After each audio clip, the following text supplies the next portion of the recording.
Bienvenidos a Quiriqué TV. Hoy tenemos una invitada muy especial, Annette Planels. Ella es una dirigente cívica del movimiento Movin en Panamá. La hemos invitado porque hay muchísimos temas que tienen que ver con estos movimientos independientes, cívicos. Annette, muchas gracias por aceptar esta invitación. Ella también es periodista, tiene un programa que se llama Sal y Pimienta en Omega Stereo y tiene muy buen rating y sobre todo una opinión muy acertada sobre lo que está pasando en el país. Cuéntenos, Annette, ¿qué es lo importante que tiene su movimiento y qué resultados han logrado? Mira, nuestro movimiento, que es un grupo de profesionales, de personas preocupadas por lo que está pasando en el país, lo que hemos hecho es agrupar nuestras ideas y trabajar en 3 temas: institucionalidad, transparencia y participación ciudadana.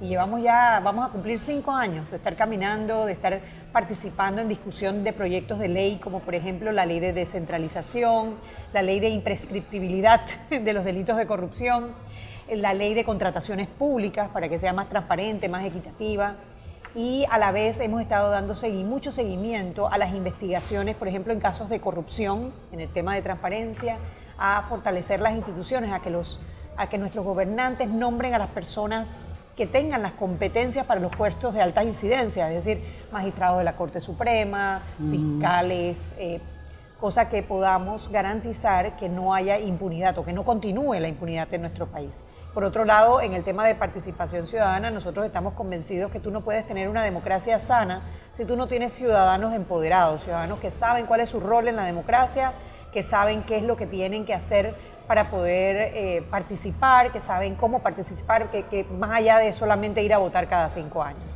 Exactamente, ¿en qué aspectos sienten ustedes que han logrado realmente avanzar y apoyar a la sociedad panameña para que haya un cambio? Bueno, primero creando conciencia, educando, creando conciencia. Un ciudadano que está informado, un ciudadano que sabe qué es lo que está pasando en su país, que puede manifestarse, que puede emitir una opinión, que puede llenar un puesto dentro de la sociedad civil, es un ciudadano que está trabajando por su democracia. Yo creo que el principal aporte de Movin en ese sentido es una labor de concientización de que el poder lo tenemos los ciudadanos y lo tenemos que ejercer con responsabilidad si queremos tener un mejor país.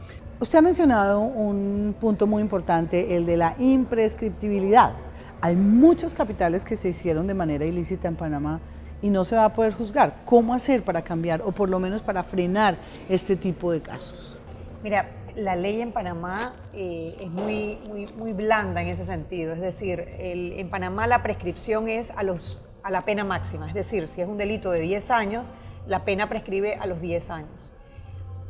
En el gobierno, eso fue desde el gobierno pasado. Anteriormente era el doble de la pena máxima. O sea, una de las cosas que pasó en el gobierno pasado es que ellos debilitaron las leyes para... El pasado es el Martinelli. El pasado es el de gobierno de Martinelli.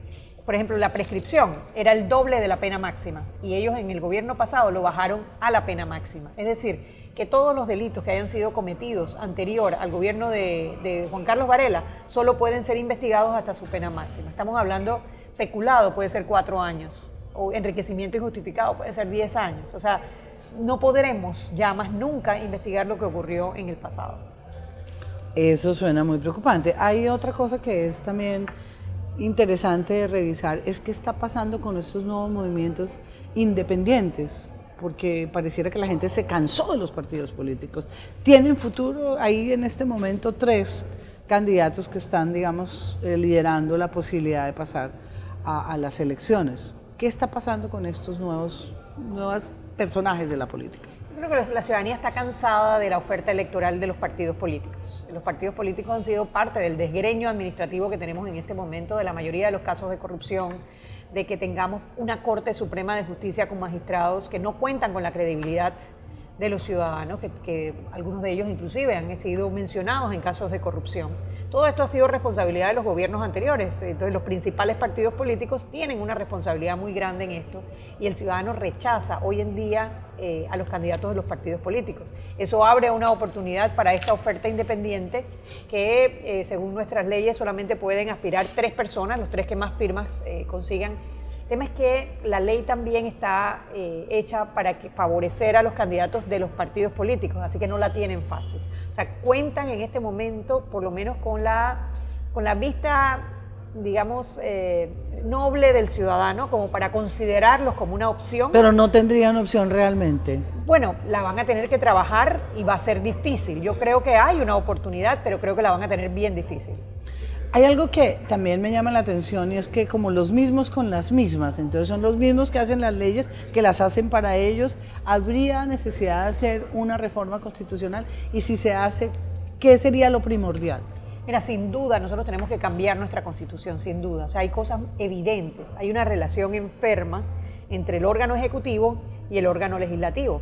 El órgano ejecutivo necesita al órgano legislativo para pasar sus leyes, para ratificar a sus candidatos a magistrados o a algunos puestos que necesitan la ratificación. Y el legislativo, los diputados, necesitan del presupuesto del órgano ejecutivo para ejecutar obras en sus comunidades que le garanticen la reelección. Además, si no contamos los casos de corrupción, que son muchos. Entonces, en esa relación enferma, el que pierde es el ciudadano.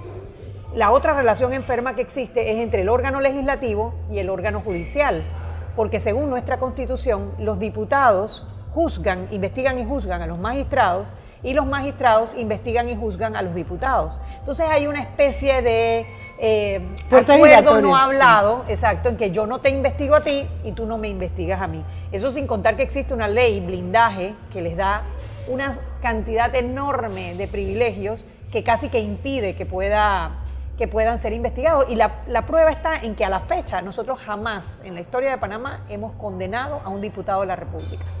¿Y han estado investigados? Bueno, tenemos ahora mismo al expresidente Martinelli en calidad de diputado, o que fue calidad de diputado del Parlacén. Y hay muchos casos. En este momento hay un montón de casos en contra de los diputados que han sido presentados en la Corte Suprema de Justicia, pero curiosamente no avanzan las investigaciones, a pesar que hay evidencias importantes de casos de corrupción. Muy triste panorama. Ustedes trabajan como una especie de veeduría ciudadana. ¿Qué logran? ¿Para qué se creó?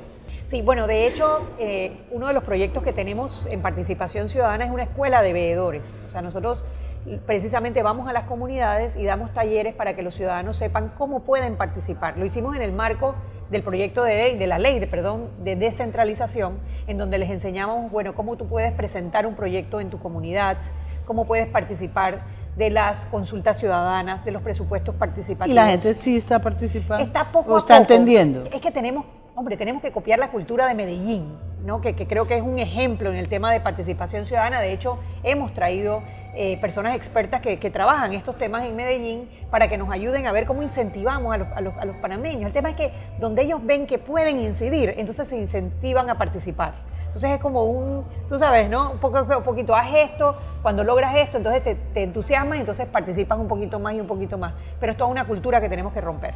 Los medios de comunicación panameños son un factor importante en la divulgación de los casos de corrupción, de los trabajos que ustedes hacen, ¿o no? Mira, el caso en Panamá es que si no hubiese sido por los medios de comunicación, no nos hubiésemos enterado de más de la mitad de los casos de corrupción. Fue precisamente un medio de comunicación local, el diario La Prensa, el que empezó las investigaciones contra Odebrecht en Panamá y sacó todos estos artículos evidenciando los casos de corrupción que había. Fue precisamente el diario La Prensa el que hizo también la investigación contra los diputados de la Asamblea por un escándalo que hubo de manejo de planillas y donaciones y contratos. También un escándalo que acaba de salir en el manejo de los fondos de Pandeportes, que es la institución que debe velar por los deportistas, y resulta que los dineros, en vez de llegar a las ligas deportivas, estaba llegando a los diputados y ellos con ese dinero lo que estaban haciendo era política, ¿no? Entonces, si no fuese por los medios de comunicación, y no solamente la prensa, otros medios de comunicación, TVN, Medcom, múltiples medios de comunicación, La Estrella de Panamá, han sido los que han investigado y han sacado a la palestra los casos de corrupción. Entonces, después se investigan. ¿Hay algún movimiento en Colombia? Tenemos un movimiento que se llama Congreso Transparente. ¿Aquí hay algún organismo o una veeduría como la de ustedes que vigile lo que hace la Asamblea? Bueno, de hecho sí, la Fundación para el Desarrollo de la Libertad Ciudadana, capítulo panameño de Transparencia Internacional, ellos participaron de una encuesta que se hizo a nivel latinoamericano para medir la transparencia en nuestra Asamblea. Y tristemente nuestra Asamblea fue la peor evaluada en Centroamérica y una de las peores en Latinoamérica. Bueno, me da la sensación de que los movimientos ciudadanos hasta ahora no están logrando realmente, bueno, están en la pedagogía, pero ¿cuándo podemos ver unos cambios reales que beneficien a la población? Mira, lo que pasa es que estamos luchando por intereses creados de hace mucho tiempo, intereses creados que unen élites políticas con élites económicas y que tienen de cierta manera secuestrado en la administración pública. Entonces, es una lucha cuesta arriba. Creo que en la medida que el ciudadano se va involucrando más en movimientos como Movin o como Fundación o como otros movimientos que se están cada vez organizando mejor, entonces lograremos tener mayor incidencia. Entre Noriega y Martinelli, ¿quién le hizo más daño a este país? Ay, yo creo que lo que pasa es que tenemos a Martinelli más fresco, pero tenemos que recordar, y yo me lo repito muchas veces, que en el caso de la dictadura de Noriega hubo muertos, hubo desaparecidos, no había libertades de expresión. Muchas personas tuvieron que emigrar, cosa que no se vio en el periodo pasado.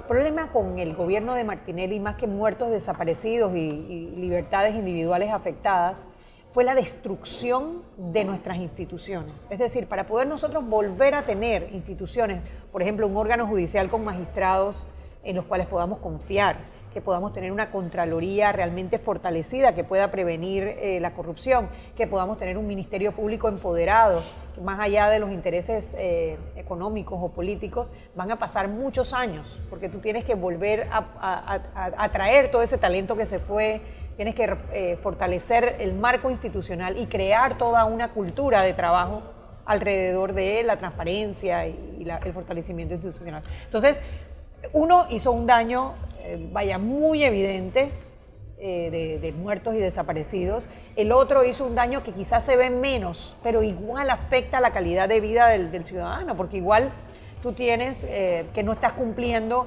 con poder darles una educación de calidad a los ciudadanos, temas de salud, temas de seguridad, y eso también está haciendo daño, muchísimo daño. ¿Cuáles son los 3 problemas más graves que tienen los panameños en este momento? Bueno, cuando tú les preguntas a ellos, el principal, el costo de vida. Ellos sienten que su vida ha ido desmejorando porque el costo de vida cada vez es más alto y sus ingresos no están subiendo a la misma velocidad. Yo creo que para ellos ese es el principal problema. Pero es que precisamente ese problema está muy, muy ligado al tema de corrupción, y el reto es ver cómo tú le haces Ese sería entender. el segundo, la corrupción. Pues claro, pero es que la corrupción tú lo podrías poner de primero, porque si tú eres clase media, tú tienes un buen trabajo, y tú evitas ir, por ejemplo, al sistema público de salud. Entonces tú pagas una salud privada. Eso es parte del costo de vida que te ha aumentado. Las medicinas son más caras, los doctores son más caros, los hospitales son más caros, pero tú como ciudadano tú tienes derecho a poder ir al sistema público. Lo que pasa es que el sistema público está tan malo que donde tú tienes un par de realitos más, tú tratas entonces de ir al sistema privado. Lo mismo pasa con la educación. Parece que el tema de la educación es muy grave, ¿no? El presupuesto. Es muy grave porque el sistema público pues está en una crisis evidente. Nosotros la ley de educación nuestra data de 1972. Obviamente hay que actualizarla. Nosotros tenemos que actualizar también la currícula, tenemos que actualizar la estructura por la cual se imparte la educación. Nosotros somos uno de los países que más invierte en educación, pero tenemos muy malos resultados. En la prueba PISA, la última vez que la hicimos, pues salimos muy mal, creo que entre los últimos lugares de Latinoamérica. Entonces, otra vez, una pareja que tiene 2 hijos en edad escolar hace su mejor esfuerzo por pagar una escuela privada porque sabe que eso son oportunidades, y eso incide en el costo de vida. Entonces, sí, el principal problema del ciudadano es el costo de vida, pero la corrupción es la que está afectando precisamente que ese costo de vida se le eleve. Bueno, pareciera ser que casi todos los renglones están mal, que en cada calificación que hacen les va cada vez peor. La inseguridad, las diferencias sociales, la corrupción, también la prueba PISA. ¿En qué está bien Panamá? En los panameños. En los panameños, mira, y te digo porque a pesar de todos estos problemas que tenemos, el panameño busca la manera de salir adelante y lo logra. O sea, tú tienes unos casos de éxitos que, bueno, hasta que me erizo cuando pienso en ellos. Tú ves, por ejemplo, este escándalo de Pandeportes, donde ves niños jugando descalzos y los diputados gastándose el dinero comprando bates que jamás llegan a las comunidades. Pero incluso en esas circunstancias, la comunidad se une, venden tamales, hacen ferias, hacen bingos para recoger plata, para poder ayudar a los deportistas, y los deportistas salen adelante. Panamá, increíblemente, somos una población tan pequeña y hemos tenido glorias de deporte como Roberto Durán y Brin Saladino, que tuvo una medalla olímpica de oro. Cuando Panamá clasificó al Mundial de Fútbol por primera vez, o sea, no te puedo explicar la felicidad. Emoción, sí. Oye, personas como yo que no jugamos ni jacks, ¿no? Pero te sientes identificado de una manera que te emociona. Y eso es porque el panameño es recursivo, el panameño es resiliente, el panameño sale adelante a pesar de las dificultades. ¿Qué fue lo que pasó con Pandeportes? Yo he oído, he leído realmente cuál es como el quid de ese asunto, que es como vergonzoso, ¿no? Bueno, esa relación enferma que te comentaba entre el legislativo y el ejecutivo.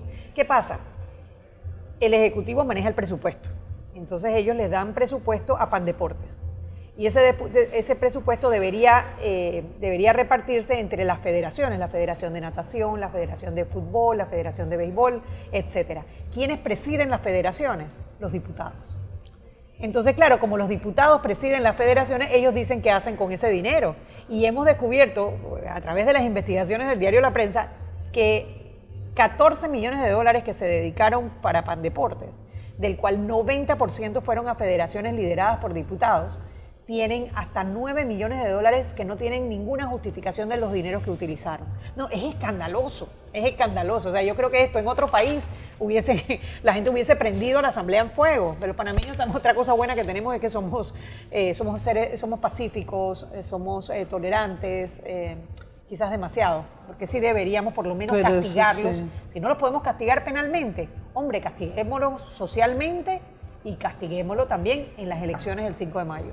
A estas alturas de una campaña presidencial uno se pregunta qué debería tener, cuáles son, digamos, esos elementos fundamentales que debe tener el presidente de los panameños que sea elegido en mayo. Mira, primero debe estar libre de compromisos con estas élites políticas y económicas que se han apoderado del poder.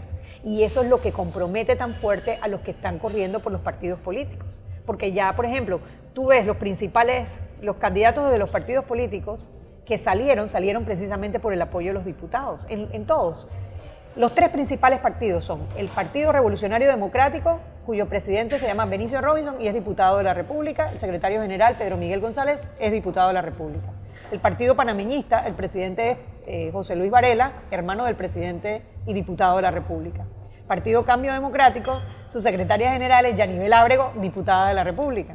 Y igual tienes el Partido Molinena, Pancho Alemán, diputado de la República, y el Partido Popular, Juan Carlos Arango, diputado de la República. Entonces tú tienes los partidos políticos en este momento casi que secuestrados por los diputados. Entonces ellos son los que deciden quién corre para presidente, porque ellos son los que jalan los votos dentro de los partidos. Entonces hay un compromiso demasiado fuerte entre los candidatos de los partidos y los diputados. Habría que ser una constituyente, cerrar la asamblea, llamar a elecciones y cambiar la Constitución. Mira, el cómo es secundario. Primero, los panameños tenemos que ponernos de acuerdo en el qué. ¿Qué es lo que queremos cambiar? Porque todo el mundo dice constituyente, constituyente, constituyente, pero constituyente es el método.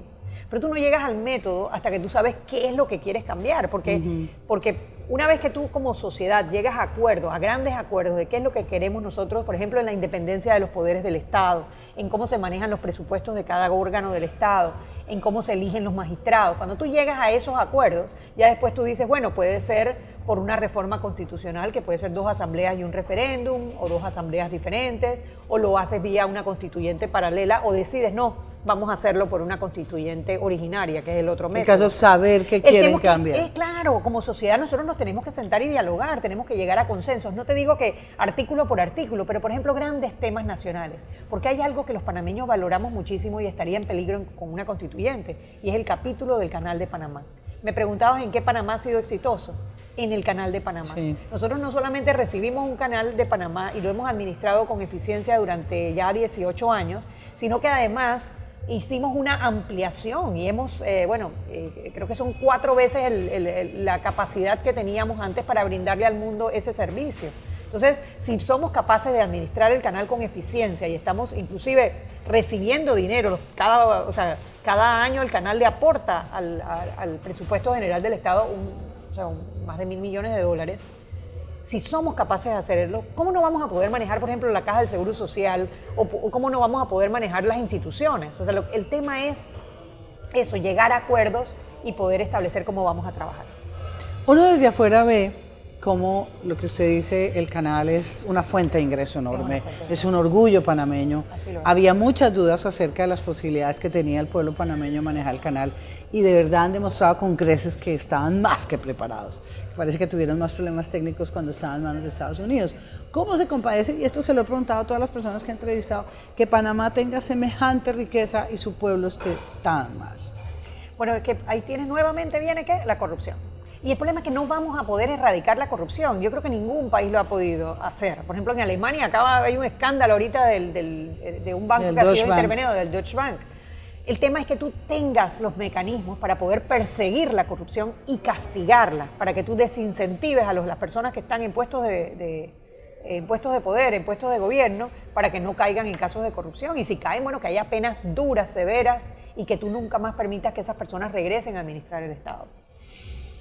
Bueno, de verdad queda uno entusiasmado con el trabajo que hacen, preocupado por Panamá. Panamá, yo digo que somos primos hermanos dobles, por padre y madre.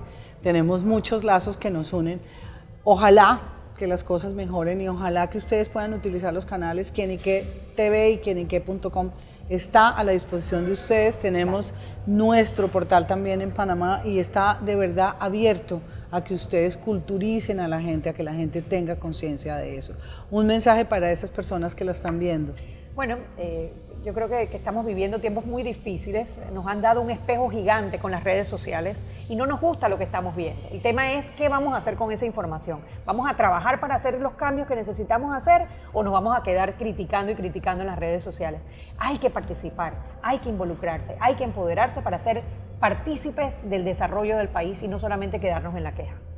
Bueno, un gusto haber hablado con Annette Planels, de verdad es una colega que tiene mucho por enseñar y me encanta que su modelo sea Medellín. De verdad, Medellín es un orgullo también para los colombianos. Sí lo es, muchas gracias y de verdad espero volverla a tener en Quienique TV. Gracias.